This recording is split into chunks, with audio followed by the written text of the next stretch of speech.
A partir de agora, na Unesp FM, Observatório do Esporte.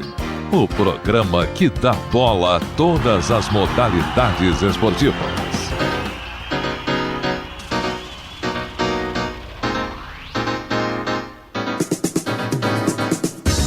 Olá, ouvinte da Unesp FM, um grande abraço para você sintonizado em 105,7. Hoje é sábado, 4 de outubro de 2014. Começa agora o Observatório do Esporte. Eu sou o Guilherme Dias e o Observatório está retomando suas atividades nessa semana após a paralisação devido à greve das universidades estaduais paulistas. Nosso último programa foi transmitido no dia 31 de maio, mas estamos de volta com muita informação e análise dos principais acontecimentos esportivos. Aqui no Observatório do Esporte, a informação vai além das quatro linhas. E hoje na mesa teremos as participações de Carlo Napolitano, Tuca Américo e Zeca Marques. Começamos então com o destaque de Carlo Napolitano. Um abraço para você, Carlão. Olá, Guilherme, olá, amigos da mesa, amigos ouvintes. De fato, aí depois de um longo, tenebroso e seco inverno, nós estamos de volta. Com saudades do programa, acho que até os ouvintes estavam com saudades das minhas andanças por Bauru. As pessoas que me conhecem questionavam, quando que vai voltar? E o programa? Não tem mais? Então estamos de volta, né? Chuva. Agora com chuva, agora com uma primavera chuvosa. E eu trouxe aqui, na verdade, dois destaques das últimas semanas, aí que vamos poder conversar muito com o Zeca, que é um especialista em arbitragens, né, que é essa polêmica que surgiu na mídia sobre a marcação de penalidades de mão na bola ou bola na mão, né? E uma outra, uma decisão da FIFA na semana passada, que também repercutiu em toda a mídia mundial, a proibição de investidores serem donos de passe de jogadores de futebol. Continua a nossa escalada aqui no Observatório do Esporte, a vez de Tuca Américo. Qual sua vaia e seu aplauso de hoje, Tuca? Um abraço. Abraço, saudações, amigos da mesa. Enfim, nos reencontramos aqui nos campos do Observatório do Esporte, né? Depois de longo e tenebroso inverno, como disse meu amigo Carlo Napolitano, seco, né? E vou discutir hoje um pouco a questão de como se configura esse novo mercado jornalístico, né, com as mudanças que a tecnologia vem proporcionando, corte de postos de trabalho na mídia esportiva e também, Zeca Marques, a possibilidade do uso de capacete no futebol no futuro. Vamos ver o que você pensa sobre isso. Bom, o Zeca já foi requisitado, ainda não deu o cumprimento dele, mas então é a sua vez de se manifestar, Zeca. Nossa querida figura de Zeca Marques. De fato, não foi só um longo e tenebroso inverno, porque nós passamos 4 meses sem gravar o programa. Então isso significa que perpassamos outono, inverno e voltamos na primavera. O programa paralisou-se por 3 estações, Carlo Napolitano. É uma satisfação. Nós, infelizmente, não pudemos comentar aqui no programa a realização do Mundial de Futebol aqui no Brasil. Eu acho que havia assuntos até em exagero, em demasia para debatermos aqui. O que eu vou fazer um pouco, além de dialogar com os amigos, com os temas já apresentados, eu vou falar um pouco o que significou a Copa e o legado pós-Copa com o Campeonato Brasileiro, que tem sido refém de algumas questões que foram discutidas e que aconteceu durante o Mundial e que não tiveram sequência. Uma delas, Carlão, é justamente o que envolve a arbitragem, que é a tecnologia que detecta se a bola transpôs a linha de meta, a linha do gol ou não. Outro assunto bastante polêmico. Eu me lembro que da última vez que tivemos nosso programa, né, o Observatório, ainda discutíamos as orientações de outros países para a chegada de turistas aqui no Brasil. E olhando por esse lado, claro que faz bastante tempo, mas parece que faz mais tempo ainda, né? Porque tivemos Copa do Mundo, outros eventos, e que bom que estamos de volta aí, né? Para quem acompanha, para quem é fã do Observatório do Esporte, ter esse espaço aos sábados e poder acompanhar o nosso trabalho. Mas enquanto você dizia tudo isso, mais um gol da Alemanha. Pois é, como esquecer daquele vexame histórico, né? Nas semifinais, a derrota do Brasil para a seleção da Alemanha por 7-1. Bom, vamos começar então a tratar dos temas deste sábado e começamos com o Carlão Napolitano, porque ele levantou a questão da bola na mão, mão na bola. Parece que o futebol brasileiro virou um grande jogo de queimada, né? Queima. Handball. O pessoal mira na mão, no braço do adversário, chuta a bola e torce para o juiz dar pênalti. O que está acontecendo no futebol brasileiro, Carlão? Então, há alguns lances de ou mão na bola ou bola na mão, mais especificamente bola na mão, resultaram na marcação de pênaltis nas últimas rodadas do Brasileiro. E segundo foi divulgado pela mídia, seria uma orientação da FIFA no sentido de fazer essa marcação. No entanto, o que eu questiono é o seguinte: até uma reportagem da Folha de São Paulo na semana passada, ele traz um dado, que houve uma orientação da FIFA, um treinamento da FIFA nesse sentido para os árbitros brasileiros, e a Folha traz aqui alguns dados. Por exemplo, antes desse curso que a FIFA deu para árbitros brasileiros para tratar da mão na bola, bola na mão, foram marcados 11 pênaltis nos jogos do campeonato. Desses 11, a Folha considera que 2 marcados por bola na mão, não é? Após esse curso, esse treinamento que a FIFA deu para os árbitros brasileiros, foram marcados 41 pênaltis. Desses 41 pênaltis, 9 deles com bola na mão.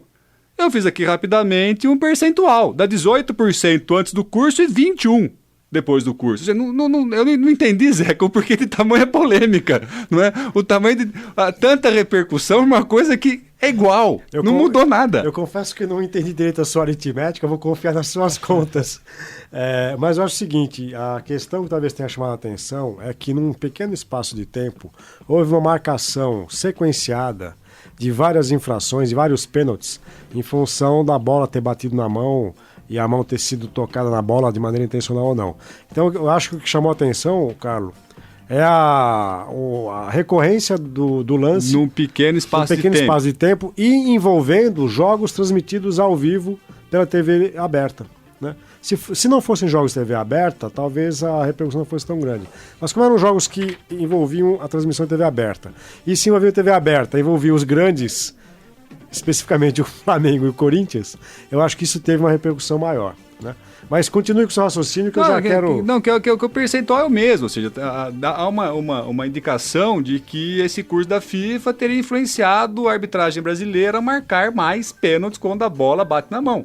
E o percentual é o mesmo, ou seja, antes foram marcados 20% dos pênaltis resultando de bola na mão e não mão na bola, quando intencionalmente o jogador adversário coloca a mão na bola. E não quando a bola resvala na mão dele por algum lance. Talvez o lance mais claro para os ouvintes perceberem foi o lance do jogo São Paulo e Corinthians. No rebote da bola, no lance rápido, a bola bate na mão do jogador de São Paulo do Antônio Carlos e o juiz marca o pênalti, ao vivo, pela TV aberta, domingo à tarde. Esse lance, Carlos, eu acho que ele é muito didático.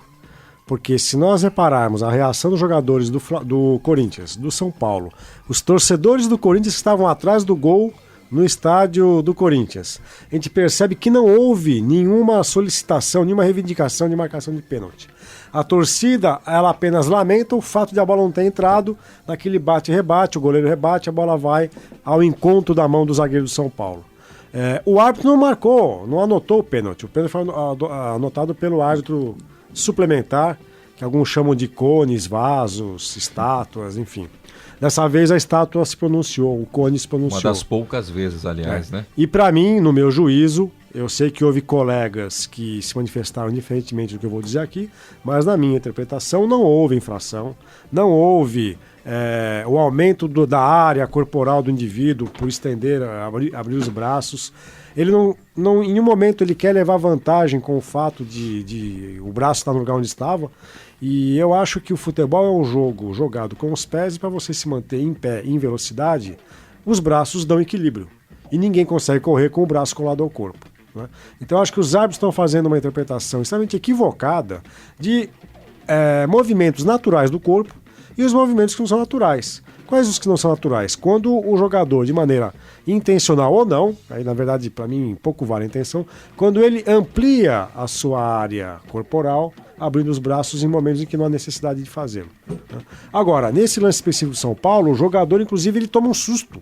A bola bate no braço dele, ele se assusta, porque foi um choque muito rápido, ele estava muito próximo da jogada, e em um momento a gente percebe o Corinthians pedir que houvesse a marcação do A pênalti. impressão que dá é que ele tentou tirar o braço da trajetória da bola. Até porque, como ele estava numa distância muito curta em relação ao Denis, né? Que estava no gol do São Paulo naquele dia, e a bola já não está mais indo em direção ao gol. Ela bate no Denis e vai no sentido oposto. E o próprio Malcom, que finalizou a jogada, ele não reclama.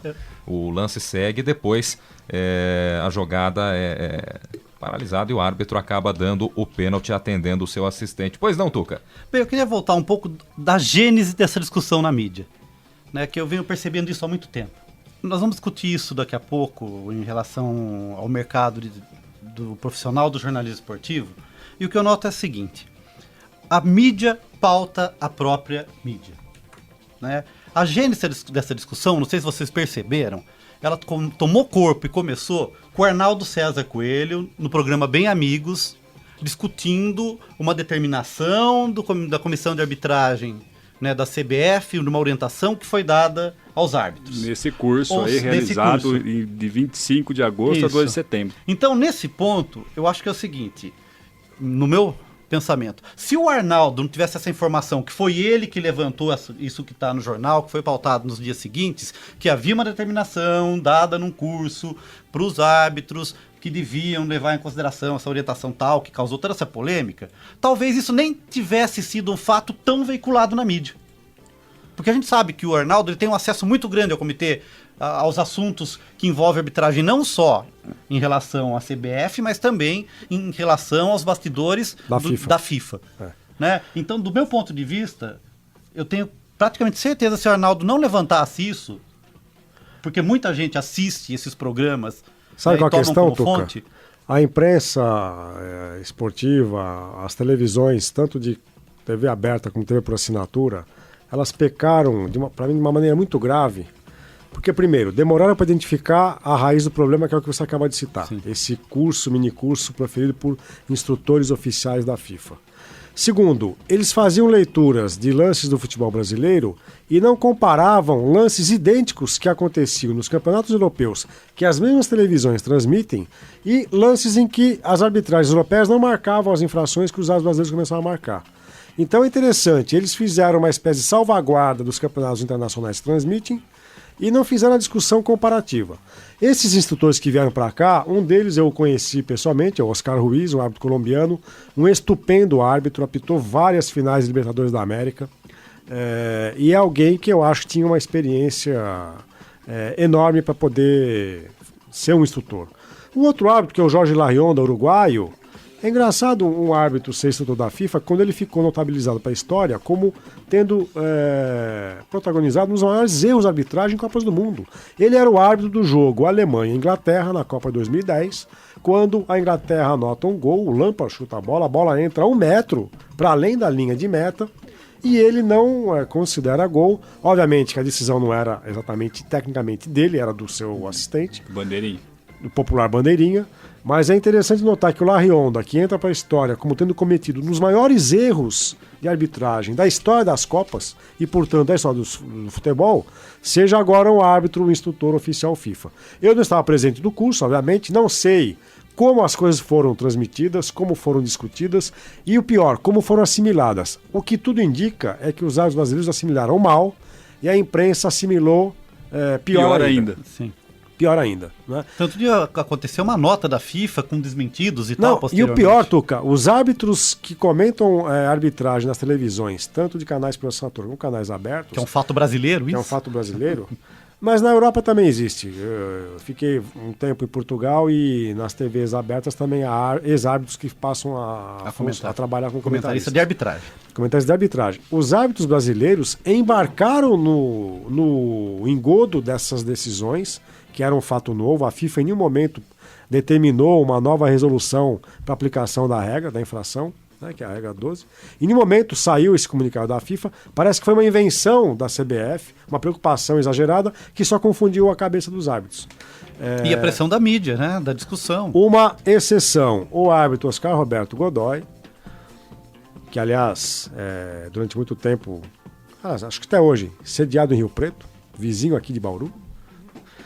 O Oscar Roberto Godoy, no programa Mesa Redonda TV Gazeta, foi o único árbitro que comenta a arbitragem na televisão brasileira que disse: Não existe determinação nova alguma. Essa determinação saiu da CBF, foi mal assimilada pelos árbitros, porque foi mal ensinada. E isso foi dito no último domingo, no programa da Mesa Redonda da TV Gazeta de São Paulo. E nesse mesmo programa havia uma reportagem que se entrevistava a Silvia Regina, uma ex-árbitra, com quem, aliás, eu tive o prazer de trabalhar.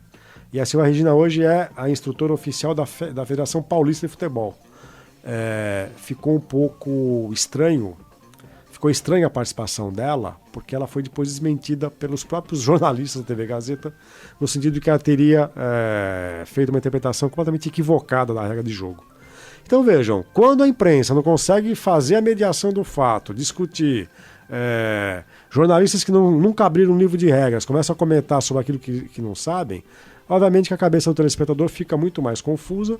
E aí vira essa polêmica desmesurada em que, como vocês disseram, basta a bola bater na mão que o árbitro já pitava a infração. E é o que tem acontecido realmente nas últimas semanas. A gente só acompanha assuntos relacionados a erro de arbitragem, né? Inclusive foi tema essa semana o presidente da ANAF, Associação Nacional de Árbitros de Futebol, Marcos Martins. Ele descartou, no meio desta semana, a possibilidade de greve da arbitragem brasileira já para a rodada deste sábado e deste domingo. Em entrevista ao Diário Esportivo Lance, ele explicou que já atingiu o objetivo da possível paralisação, que é garantir mais espaço para a categoria na discussão do futebol, né? Tanto é que a arbitragem esteve representada no primeiro debate de futebol brasileiro que foi realizado na última terça-feira. Minha pergunta para você é assim, até que ponto, né, isso vira um agenda setting, ou seja, a teoria que a mídia agenda as próprias discussões, do ponto de vista tem um campeonato brasileiro que praticamente um time se encaminha para ser campeão e a discussão e a disputa maior está na parte de baixo de tabela e tem que se criar um fato midiático para distrair um pouco a atenção e criar fatos para serem discutidos. É um pouco que já citamos há pouco. O fato de ter envolvido Corinthians e Flamengo, transmissões de campeonatos na TV aberta, ao vivo, para mim motivou um pouco essa preocupação da imprensa. Na semana passada, a ESPN Brasil fez um levantamento no Campeonato Brasileiro dos erros de arbitragem que beneficiaram o Flamengo e que prejudicaram o Flamengo. O Flamengo estava sendo visto como um clube dos mais beneficiados pela arbitragem brasileira.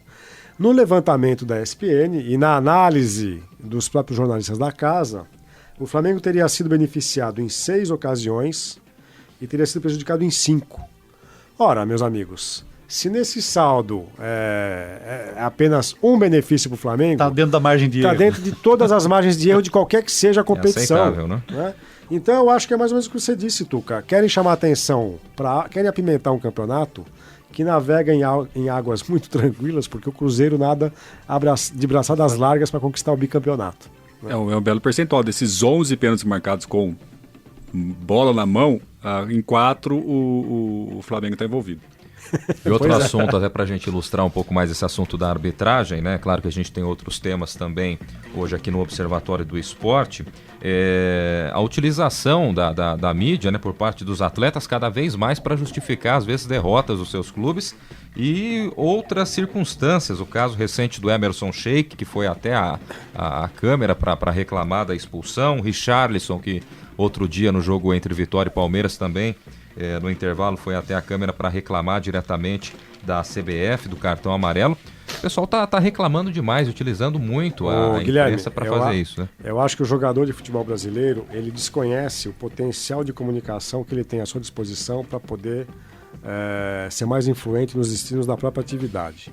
Eu acho interessante quando o jogador faz o que o Sheik faz, de chamar a atenção para uma questão que envolve a administração do futebol brasileiro. Onde eu acho que ele errou? Nesse mesmo jogo que ele é expulso, e é expulso corretamente, ele teve um pênalti beneficiado para o seu time que não existiu. Ou seja, o time dele foi beneficiado por uma marcação da arbitragem nesse mesmo jogo em que ele disse que a CBF é uma vergonha por força da arbitragem. Não é? Foi nesse que ele errou o pênalti ou não? Exatamente. Não, nesse ele não converteu. Depois ele é expulso por um acúmulo de cartões amarelos. Cartões, aliás, o Sheik fez 2 gols nesse jogo, né? O Botafogo perdeu para o Bahia por 3-2 no último dia 17 e saiu reclamando muito da arbitragem do mineiro Igor Benevenuto, que eu já vi apitar algumas vezes. Acho até bem intencionado. Ele é fraco mesmo, Agora, né? Mas tem boas intenções. O problema, já que você está dando nomes às pessoas, o problema é que o comando da arbitragem na CBF está a cargo do Sérgio Correia, que também foi um colega meu da Federação Paulista e sempre foi um árbitro de carreira muito mediana. Não teve grande projeção nacional. Então é diferente quando a pessoa que poderia servir como para-raios da arbitragem brasileira não tem sequer uma legitimação dos seus pares. É diferente quando o Armando Marques era o presidente da comissão de arbitragem, porque o Armando Marques é tido, aliás, como o grande divisor de águas da arbitragem nacional. Há uma arbitragem antes e uma depois do Armando Marques. Quando aparece uma figura que não teve grande projeção, imagino até que vocês nunca tivessem ouvido falar do Sérgio Correia como árbitro de campo, né? Fica essa falta de crédito e essa falta de legitimação que ele tem perante os próprios pares e perante o universo do futebol, jogadores, imprensa, etc. Você está sintonizado na Unesp FM 105,7. Mais algum registro, Carlão? Não, outro assunto aqui para comentar um pouquinho sobre a proibição da FIFA de investidores serem donos de passe de jogador de futebol, que a mídia chamou também de jogador pizza, né? Que ele é o passe dele é fatiado entre o clube e investidores e tal. O que me chamou a atenção na repercussão da mídia em relação a isso foi o percentual de valor econômico pertencente a empresários. No Brasil, esse número gira em torno de 80%. 80% dos passes de jogadores seriam de investidores, e o restante, que estou concluindo, seriam dos clubes. Ao passo que na Europa, o estudo mais aproximado dá esse valor em torno de 3,7% a 5,7%, ou seja, os clubes têm uma participação maior. É minoria na Europa, no passe dos atletas, com alguma exceção. Por exemplo, na Europa, alguns países como Portugal, Zeca pode falar sobre isso, esse valor está calculado entre 25% e 30%, e alguns países isso é proibido, né? Os casos colocados aqui pela Folha de São Paulo, Inglaterra e França, são países que os times têm dono, né? E talvez a gente esteja caminhando hoje no futebol mundial, e o Brasil vai também chegar nesse ponto, de a gente ter um padrão norte-americano de esporte, ou seja, que o time tem um dono. Né? Dono, e não existe o passe dos jogadores, existe o salário que se paga a eles. Sim. E assim, talvez eu fiquei pensando, tivemos experiências nesse sentido, né? Acho que o Palmeiras, na era Parmalat, a era gloriosa, a última e talvez única nos últimos 40 anos, ela tinha um dono, né? O próprio Noroeste aqui da nossa cidade teve um período que tinha um dono, né? Um investidor que investia no time, e o time ficou na Série A do Paulista, enquanto esse investidor aplicava dinheiro. Quando ele saiu, o time caiu, né? Então talvez aí, seguindo uma tendência do capitalismo mundial, de os clubes terem donos, né? Talvez isso tenha um primeiro reflexo no começo, com times pequenos, ou seja, investidores comprarem times pequenos, e os times grandes, num futuro próximo, também serão, pelo menos os times de futebol dos clubes serão vendidos, não sei. Na prática, Carlão, isso já acontecia no futebol brasileiro há muito tempo. Muitos clubes do interior ganhavam projeção depois que eles eram ocupados por empresários que injetavam dinheiro, conseguiam uma projeção participando das primeiras divisões, ou nos estaduais, ou no Campeonato Nacional, e depois disso lucravam com a comercialização dos jogadores. São Caetano, acho que pode ser um exemplo. São Caetano é um grande exemplo, que tinha até uma parceria da prefeitura. Aqui próximo, a Matonense, que chegou a disputar várias vezes etapas finais do Campeonato Paulista. Veja onde está a Matonense hoje. São Caetano caiu para a Série D. Grêmio Barueri, até alguns anos atrás, disputava o Campeonato Brasileiro Série A. Depois passou a ser Grêmio Prudente, depois voltou para Barueri. Virou o Grêmio itinerante, né? Exatamente. Aí eu queria só fazer dois comentários. O esporte brasileiro, especialmente o futebol, teve duas regulamentações recentes nos anos 90. Uma foi a Lei Zico, ainda no governo do presidente Fernando Collor, e a Lei Zico era muito interessante, porque ela dava muito poder aos clubes. Não à toa, o Zico, no mesmo momento, tinha acabado de criar um clube no Rio de Janeiro, que era o CFZ, que era o clube de futebol do Zico. O CFZ, que era um clube que chegou a disputar a primeira divisão do Campeonato Carioca, sofreu muita oposição da Federação de Futebol do Rio de Janeiro e nunca conseguiu ter uma projeção. Aí o Zico mudou o clube para Brasília. Mas hoje eu confesso que sequer tenho notícias, porque parece que o clube passou a disputar campeonatos secundários, acho que nem disputa a primeira divisão. Então veja, a Lei Zico, que leva esse nome, queria dar todo o poder aos clubes no sentido de que o Brasil também fizesse uma Superliga dominada pelos clubes ou administrada pelos clubes, assim como acontecia na Europa. Então, a gestão do campeonato deixaria de ser das federações e passaria para uma liga criada pelos clubes. Só que a Lei Zico logo é suplantada pela Lei Pelé, que aí já é definida no governo Fernando Henrique Cardoso. E a Lei Pelé é interessante. O que o Pelé fazia na época em que a lei leva o seu nome? O Pelé era sócio de empresas de marketing esportivo, né? Então a Lei Pelé, para mim, no caso brasileiro, só veio fortalecer não o clube, mas o empresário. Devia ser lei do Pelé, então. Mas o Pelé hoje nem mexe mais com... rompeu a sociedade que ele tinha. Então eu acho que alguma coisa tem que ser feita, e a FIFA, que a gente critica tanto por várias questões, eu acho que ela acerta quando toma uma iniciativa como essa, porque não dá mais para que os clubes, especialmente no caso brasileiro, clubes do interior, a minha querida Portuguesa de Esportes, vivam à míngua, sem recursos, e todo o capital de investimento que os clubes têm, que são jogadores, fique na mão de grupos empresários ou de empresários renomados, chamados agentes FIFA, que fazem do futebol e da mão de obra um grande mercado de especulação. Ô Tuca, essa nova determinação que promete mexer com o futebol brasileiro nos próximos meses, né? Então eu fico imaginando, né? Porque eu quero usar, eu ia começar meu comentário usando a última palavra que o Zeca usou, que é: eu sou totalmente contra essa criação desse mercado especulativo que se transformou no futebol brasileiro. O jogador virou um bem intangível, né? Que você cria uma expectativa do que ele estará atuando daqui 10 anos para calcular um valor possível de mercado, e ele vira investimento. Vira a mesma, você vai criar uma bolha, já existe essa bolha. Como aquele cidadão que compra um terreno, não porque ele precisa do terreno, mas como um investimento especulativo. Eu estou comprando um terreno aqui porque daqui 2 anos isso vai valer tanto e eu vou poder vender tanto e lucrar tanto. Eu acho que não se pode transformar essa ideia já antiga que a gente tem, né, desde lá do documentário Subterrâneo do Futebol, em transformar o jogador em produto, em objeto de especulação, né? A gente tem exemplos de outros esportes. Os outros esportes no Brasil, os jogadores trabalham por contrato por temporada, né?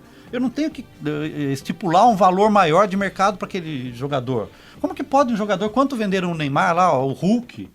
O Neymar ainda é um segredo, né? Ninguém sabe a cifra direito. correta. Investigando até hoje. Investigando até hoje. O Santos renovou o contrato, se não me engano, foi do Giovani, e colocou lá um contrato de 5 anos e uma cláusula penal, caso alguém queira comprar o passe dele, de algumas dezenas de milhões de euros. Não existe isso.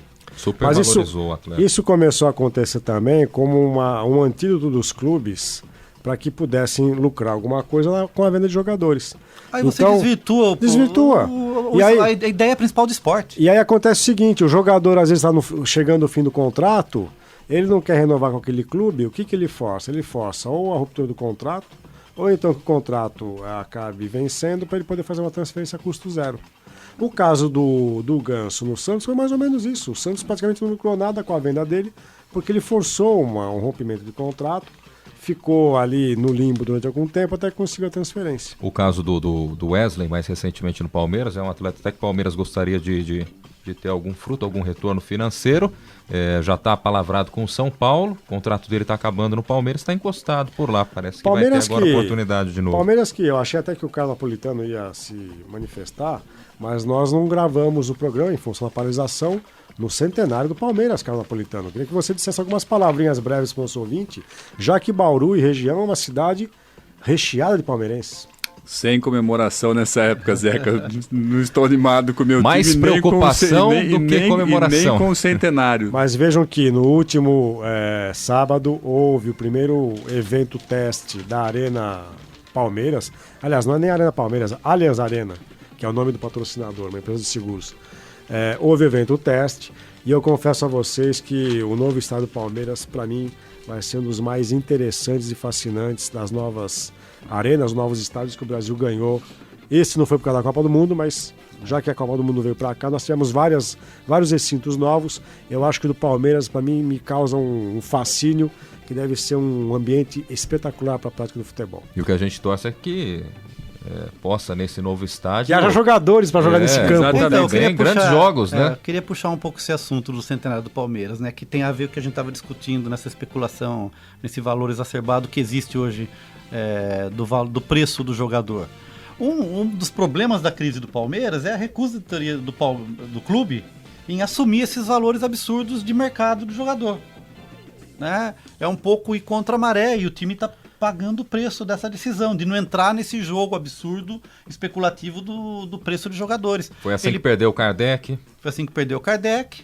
Né? Tá perdendo o a Wesley. ideia de trabalhar por produtividade, que a princípio não é nenhum absurdo em qualquer lugar do mundo, mas no ambiente do futebol isso se torna um absurdo, né? Porque vai contra os interesses de toda a estrutura que está montada e é especulativa.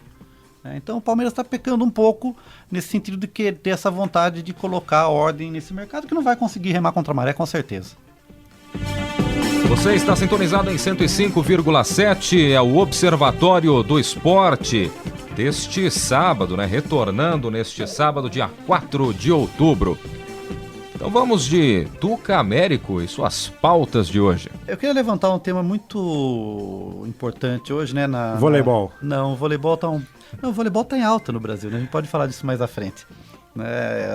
Eu até... Depois a gente pode fazer uma discussão sobre isso, Zeca. Eu vou abrir uma nota no rodapé e falar que é uma coisa relativa à mídia também.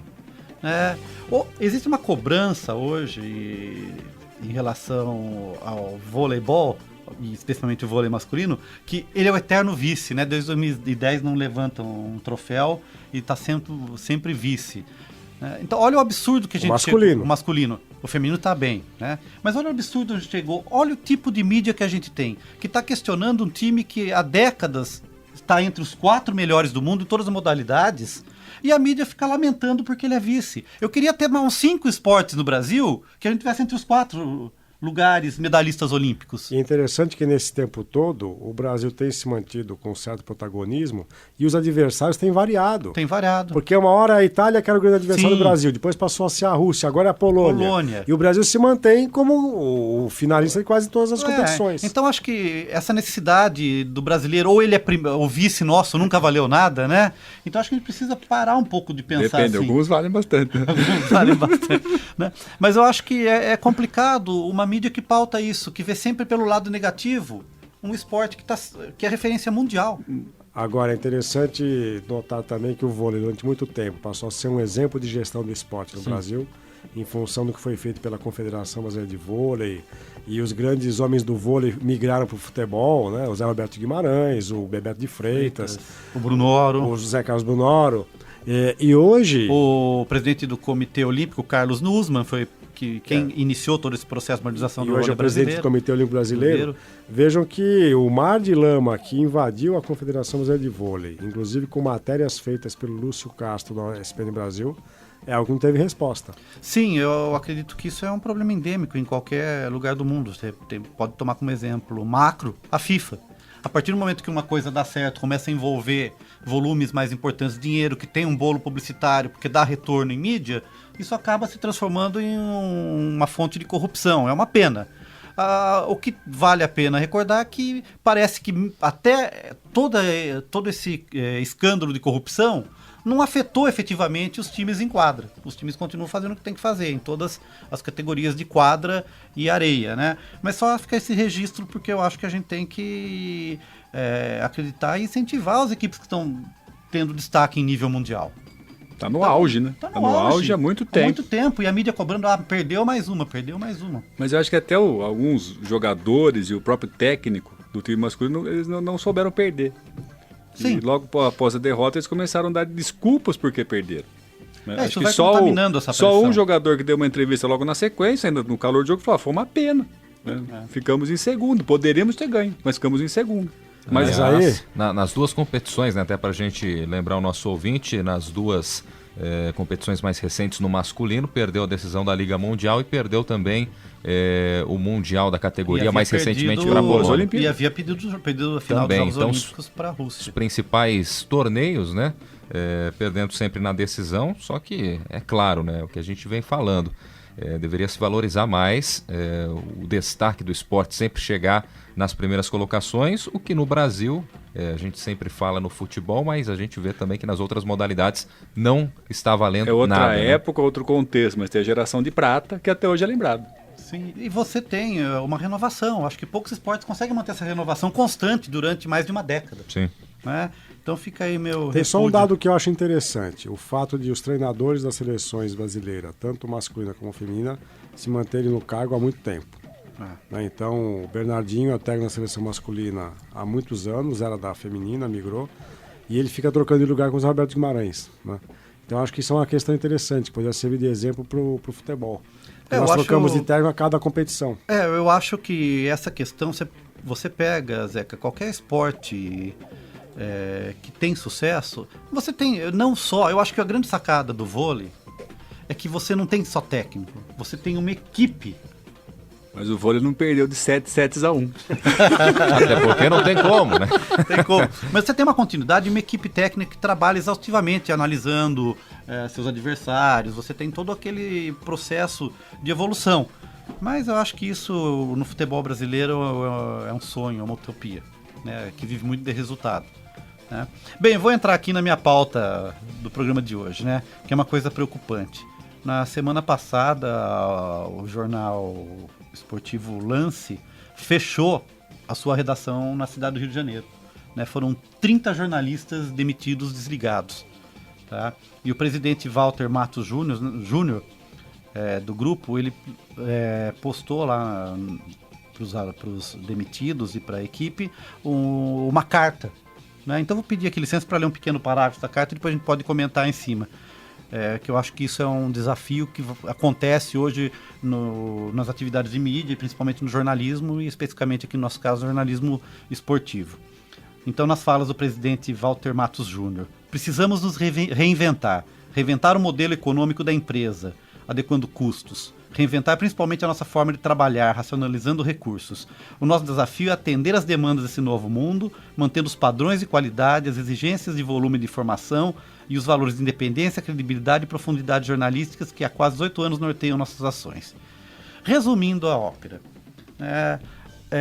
a gente vive um problema muito grave de reestruturação de modelo de negócio de empresa de comunicação e, no caso aqui, empresa de comunicação jornalística, voltada para a informação, para o jornalismo. Causa espanto, vou puxar aqui um exemplo. Né? Quantas matérias vocês veem na Folha de São Paulo, no Estado de São Paulo, que após o jogo, a repercussão do jogo, o jornalista retrata a seguinte situação. O jogador Sheik, em depoimento ao Sport TV, disse que o técnico X, nas redes sociais, afirma tal assunto. Ou seja, é lógico que o modelo está se esgotando porque não existe mais atividade. É terceirizado. A gente estava discutindo aqui antes da gravação que o repórter não pode mais entrar em campo. As empresas estão cortando gastos e não mandam mais as equipes cobrir em loco os eventos. É lógico que vai acontecer fechamento da redação. O repórter faz a reportagem da sua casa assistindo a televisão. Bom, aí eu acho que há duas questões. Primeiro, a diminuição da vendagem de jornais impressos no Brasil nas últimas 2 décadas. Apesar de que esse número tenha se estagnado, mas houve uma queda. E no caso do Lance, do jornal Lance, ele foi vítima de um jogo extremamente sujo feito pela CBF. O Lance começou a ser muito crítico com relação à CBF. Qual foi o resultado imediato? A principal patrocinadora da CBF, que é uma marca de material esportivo, cortou qualquer tipo de publicidade no jornal esportivo. Quer dizer, é algo impensável. A patrocinadora do material esportivo da seleção, é quase sócia da seleção brasileira, impediu qualquer tipo de publicidade da sua marca no jornal, que é um jornal dedicado e lido por jovens consumidores dessa marca. Dizem até que a CBF impediu que outras marcas parceiras da entidade anunciassem no jornal. Então, quando um jornal sofre esse tipo de boicote, é muito difícil que ele fique estrangulado com as suas contas estranguladas durante tanto tempo. Não, uma pergunta, Tuca, é só em relação ao impresso ou...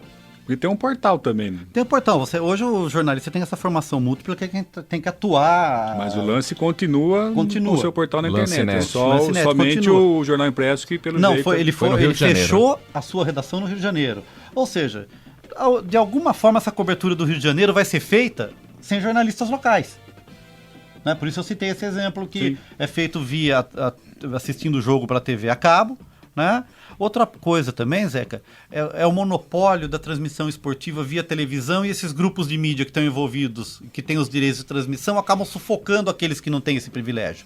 ou que não tem o dinheiro para poder ter acesso a isso. Veja um dado, a TV aberta concentra 62% das verbas do primeiro semestre. É lógico que tem o evento da Copa, o dado é que o investimento em TV aberta tem aumentado 15% em relação à Copa, o que eu nem acho que é um absurdo assim, né? Se me perguntasse anteriormente, eu acharia que a porcentagem de aumento seria maior, tá? Mas o que tem, na verdade, é um sufocamento da imprensa jornalística por um monopólio de empresas de comunicação que tem os direitos de transmissão e sufocam as empresas um pouco menores, né? Então acho que isso é um problema e afeta o mercado do profissional. E outro problema é que o lance não pertence a nenhum grande grupo de conglomerado de comunicação, porque as empresas que detêm a transmissão do Campeonato Brasileiro têm internet, tem jornais, tem revistas, não é? O lance, coitado, ele tinha... Agora, isso já tinha acontecido também com a Gazeta Esportiva, que era o principal jornal de esportes de São Paulo, e em 2000 a Gazeta deixou de ter o veículo impresso, passou a ser só um site. Isso aconteceu, certamente, não só de mercado esportivo, mas com os grandes jornais ditos impressos do mundo. O Jornal do Brasil. O New York Times teve que se reformular, se reinventar, né? Então, o texto do presidente do grupo reflete isso também, né?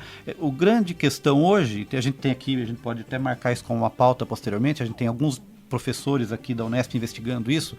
Temos, por exemplo, o professor Francisco Machado Filho, o professor Francisco Hofsenbelda, que estudam quais seriam esses novos modelos de negócio para as empresas jornalísticas. Porque elas estão perdidas. Elas estão sendo sufocadas pelos conglomerados de mídia e elas não conseguem desenvolver outros modelos que deem sustentabilidade financeira para elas.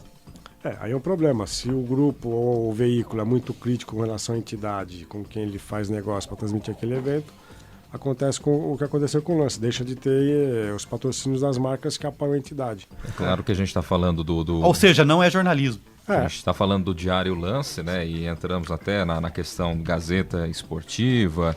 E eu posso falar por experiência própria, alguns amigos que compravam sempre o Diário Esportivo Lance e que hoje viram e falam, olha... não vou comprar agora às 8 da manhã, porque às 11 da manhã, quando eu entrar no site, já vão ter mexido em todas as manchetes, a informação chega primeiro, de repente o que está escrito aqui no impresso, 11 da manhã já não vale mais de nada, porque já mudaram todas as manchetes no próprio portal Lancenet. E com isso cai também o número de vendas de exemplares, né? É uma outra questão que a gente tem que observar como a internet está derrubando rapidamente, né? o impresso. Já derrubou. Já derrubou. O que você tem hoje é que estabelecer outros modelos de negócio que não estão consolidados ainda, como a venda de assinaturas para tablets, né, de pacotes que agreguem vários produtos. Quando você assina o UOL, o que você ganha? Você não ganha só o UOL, você ganha o e-mail do UOL, você ganha o acesso à Folha de São Paulo, alguns canais de educação, ao acesso ao dicionário, pacote. Então, quer dizer, esses grandes conglomerados têm essa possibilidade de agregar valor, agregar outros serviços que já fazem parte da prestação de serviços ou da sua estrutura.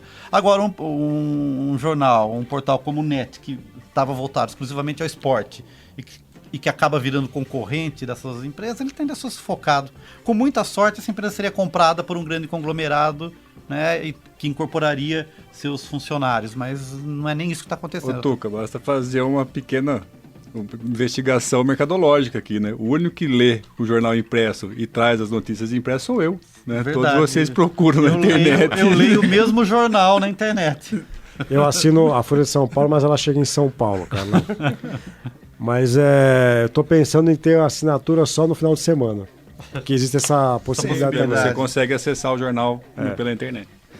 Tá certo, você está sintonizado na Unesp FM com o Observatório do Esporte em 105,7 e chegou a vez, enquanto está pensativo, Zeca Marques vem com o seu destaque também, vamos debater. Encerrou o assunto, né, Tuca? Eu creio que sim, né? Não, eu tenho outro assunto aqui, mas vamos deixar para ver se sobra um tempinho lá no final. Vamos respeitar a palavra do meu amigo Zeca Marques. Tá certo, então vamos com o Zeca. Pois não, Zeca? Como sempre dizem que eu falo muito aqui, né? Eu já falei bastante. Eu só queria fazer breves reflexões sobre a Copa do Mundo e o resultado que nós temos no futebol brasileiro depois da Copa do Mundo. O Campeonato Brasileiro tem sido muito criticado pela falta de qualidade técnica dos jogos, dos jogadores, dos elencos. Dos árbitros. Parece que nós tínhamos um outro campeonato antes da Copa, né? Porque o Campeonato Brasileiro começou em maio. Então parece que nós tínhamos... Começou em abril, aliás. Parece que nós tínhamos outro campeonato e depois da Copa nós ficamos mal acostumados. Mas as questões elas são simples, quer dizer, houve jogos na Copa do Mundo piores do que muitos jogos que nós temos no Brasileiro de hoje. O problema é que nós, que aqui estamos, nunca tínhamos visto um evento dessa magnitude no Brasil, né? Então, pela primeira vez, pudemos acompanhar vários turistas e viajantes e integrantes de empresas de comunicação que vieram para cá para cobrir o evento. Tudo isso já dá uma magnitude e um caráter extraordinário à Copa do Mundo, que é, de fato, o evento mais televisado do mundo todo do esporte. Depois, o fato de a Copa do Mundo ter uma fase inicial de grupos que dura apenas 3 rodadas e logo depois os clubes têm que se classificar para as fases seguintes, que são fases de mata-mata, isto fez com que a nossa Copa tivesse jogos extremamente competitivos. Eu discordo da tese de alguns de que a Copa teve alto nível futebolístico, alto nível de jogos. Eu acho que alguns jogos foram muito bons, mas na média a Copa não trouxe nenhuma novidade tática, técnica. A Copa teve, ao contrário de outros mundiais, teve jogos extremamente competitivos e disputados. Alguns deles só decididos nos últimos minutos do jogo ou que tiveram que ir para a cobrança por pênaltis, né? Então esse é um dado. Nunca houve tanto equilíbrio entre forças díspares, como por exemplo uma Alemanha, que se sagrou campeã, e a Argélia, né, que disputaram um jogo de oitavas de final. Quase que a Argélia consegue dificultar as coisas. Mesmo uma Costa Rica que caiu numa chave... Uma Costa Rica que é uma chave complicadíssima, eliminou Itália, eliminou Inglaterra. Né? Suíça vendeu caro uma derrota para a Argentina também numa fase de mata-mata. Então, esse fascínio que a Copa provocou tinha a ver, de certa forma, com o fato de os jogos serem decisivos e eliminatórios. Num Campeonato Brasileiro de 38 rodadas, em que grande parte delas ainda é para os times se assentarem, aí nós temos uma janela de transferências no meio do ano, pós-Copa, que também movimentou um pouco o tabuleiro dos clubes brasileiros. Tudo isso faz com que nós tenhamos agora um campeonato que parece que se encaminha para uma decisão a favor do Cruzeiro e faz com que nós tenhamos, então, jogos que parecem modorrentos, parecem monótonos. Queria até jogar uma questão aqui na mesa, colocar para discussão, se vocês são a favor da volta do Campeonato Brasileiro no formato de mata-mata, até em virtude do que o Zeca acabou de falar. Ou seja, na Copa do Mundo teve muito mais emoção pelas circunstâncias da decisão do que tecnicamente bons jogos, né?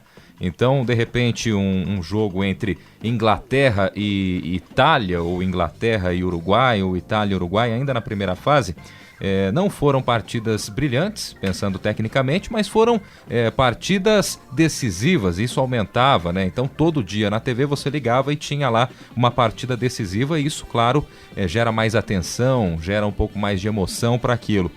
Vocês são a favor da volta do Campeonato Brasileiro com sistema de mata-mata ou não? Do jeito que tá justo, mesmo dando sono em alguns momentos do Campeonato Brasileiro. Isso aqui dá para fazer um programa só para discutir essa questão. Realmente. Eu acho que o campeonato por pontos corridos, ele premia a melhor equipe que, desde o começo até o fim, se mostrou melhor. Seria mais justo. Nesse caso, ele é justo. Ele é o mais justo. Agora, em certo momento falta emoção.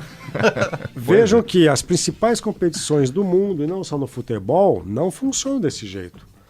A liga da NBA tem uma fase de classificação longa, mas depois tudo se resolve em playoffs. O basquete brasileiro igualmente. Playoffs. O vôlei é a mesma coisa. Tem uma fase de classificação, depois é só playoff. O futebol americano... Tem um aquecimento, né? Depois vamos pro mata-mata. Você falou há pouco de capacete no futebol. É futebol americano que você está falando. Futebol... Soccer. Futebol Association. Tênis. O tênis é um dos esportes que mais movimenta valores no mundo todo. O tênis não tem fase de pontos corridos.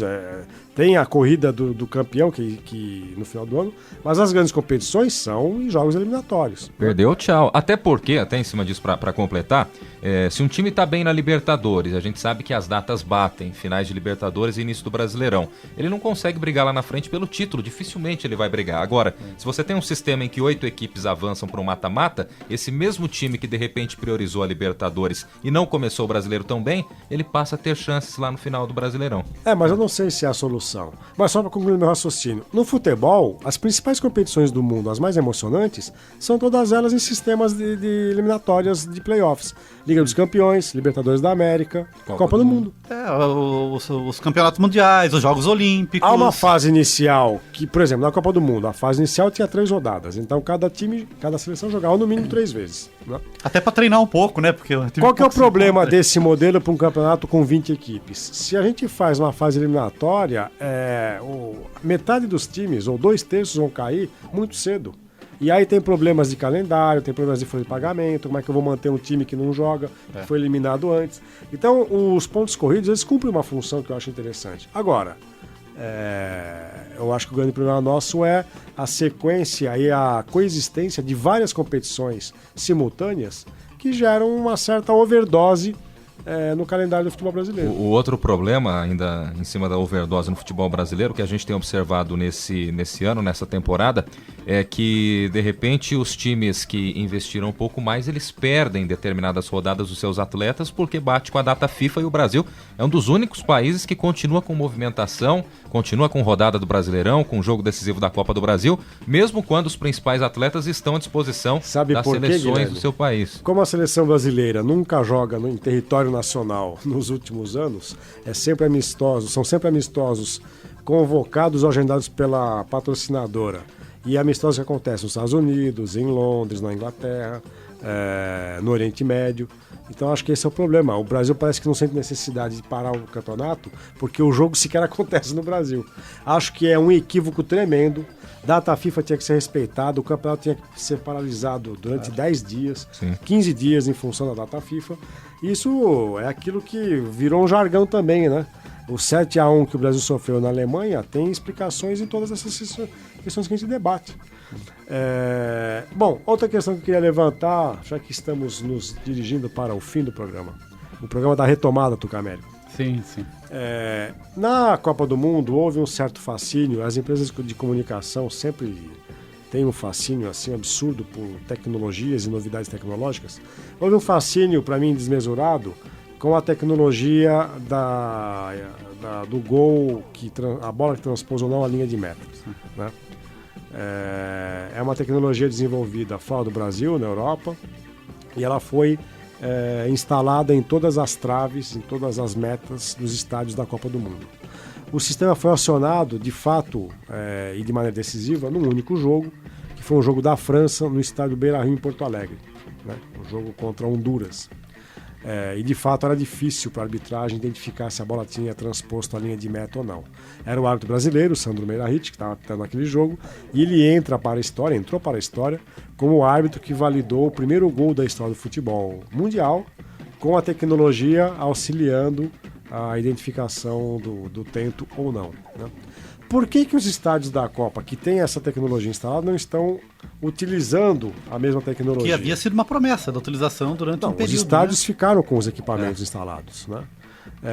E aí a imprensa, acho que ela não consegue também chegar a fundo da questão e debater o problema.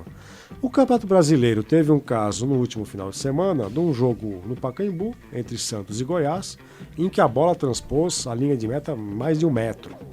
E aí, mais uma vez, o cone da arbitragem, o vaso, a estátua, que estava ali a cerca de 5 metros do lance, não teve a capacidade com visual. Essa função, né?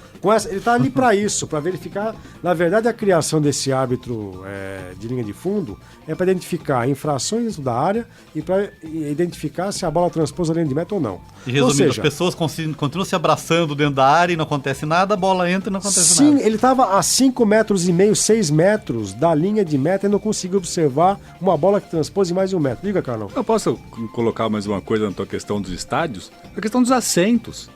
Alguns clubes estão tirando os assentos que foram feitos para a Copa. Esse é o caso do Corinthians, mas só para terminar a questão da... Não sei se só é ele, não. Acho que outros estádios fizeram isso também. Não é? Assim, especificamente da Copa, o Corinthians, mas na Arena Grêmio tirou. Grêmio, né? Mas o Grêmio não foi utilizado. Eu sei, não foi, Copa, mas, né? Assim, mas foi feito na época. Foi uma reivindicação das torcidas organizadas. E se eu não estiver equivocado, na Arena da Baixada, eu não sei, eu percebi assim, em alguns lugares também sem cadeira. Bom, já voltamos a isso. Só para terminar a questão da tecnologia. Um campeonato que tem metade dos jogos em estádios da Copa e a outra metade em estádios que não foram utilizados para a Copa, que não tem a tecnologia do gol, não pode colocar esse sistema para funcionar, porque neste caso eu estaria beneficiando equipes que vão jogar em estádios com essa tecnologia e prejudicando equipes que, quando vão necessitar da tecnologia para decidir ou não se a bola entrou, o estádio não tem a tecnologia instalada. Não há isonomia. Então eu acho que tem que haver isonomia de condições tecnológicas para a prática do futebol. Uma coisa é o gramado ruim de um campo A e o gramado bom do campo B. Isso é questão circunstancial. Né? Há equipes até que preferem gramados melhores ou piores de acordo com a qualidade técnica do time. Sim. Uma equipe ruim gosta de jogar em campo ruim, em gramado ruim. Né? Agora, a questão tecnológica tem que ser igual para todos. Então, se a gente vai ter para todo mundo, que tem para todo mundo. E aí, eu sou muito radical. Se é para ter essa tecnologia no futebol brasileiro, tenhamos em todas as divisões, em todos os estados. O que é hoje impossível em função dos custos. Com relação às cadeiras, Carlos, enquanto eu estive em Portugal, o chefe de segurança do Estádio da Luz do Benfica, ele defendeu um mestrado na Universidade de Lisboa, e ele defendia na sua dissertação a ideia de que estádios de futebol, nos setores destinados às torcidas organizadas, esses setores tivessem espaços sem cadeiras, ou cadeiras que pudessem ser fechadas e mantidas ali, e que nos estádios, pasmem, houvesse a venda autorizada de bebida alcoólica. Porque ele defendia que os torcedores acabam se embriagando fora e vão para dentro do estádio embriagados porque não podem consumir a bebida ali.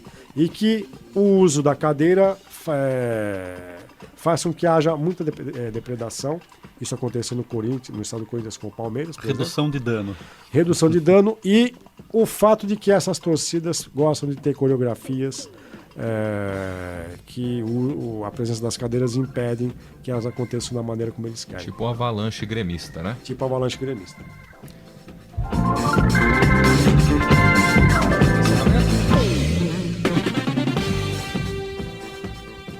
E você, ouvinte do programa que acessa as redes sociais, curta a nossa página no Facebook. O endereço é www.facebook.com/Observatório do Esporte. Repetindo, www.facebook.com/Observatório do Esporte. Acesse também o blog do nosso programa. O endereço é o www.observatoriodoesporteunesp.blogspot.com. Repetindo para você, www.observatoriodouesporteunesp.blogspot.com.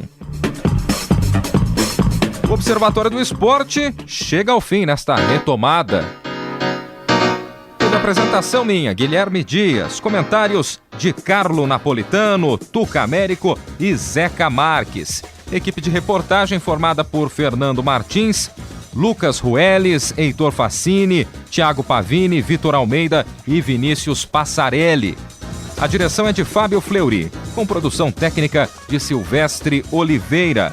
O Observatório do Esporte é um projeto de extensão universitária financiado pela PROEX, a Pró-Reitoria de Extensão da Unesp.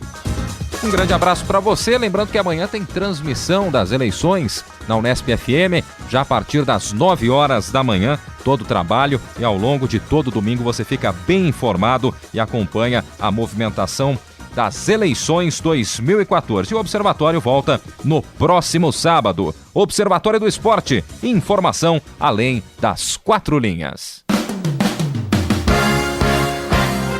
A Unesp FM apresentou Observatório do Esporte, o programa que dá bola a todas as modalidades esportivas.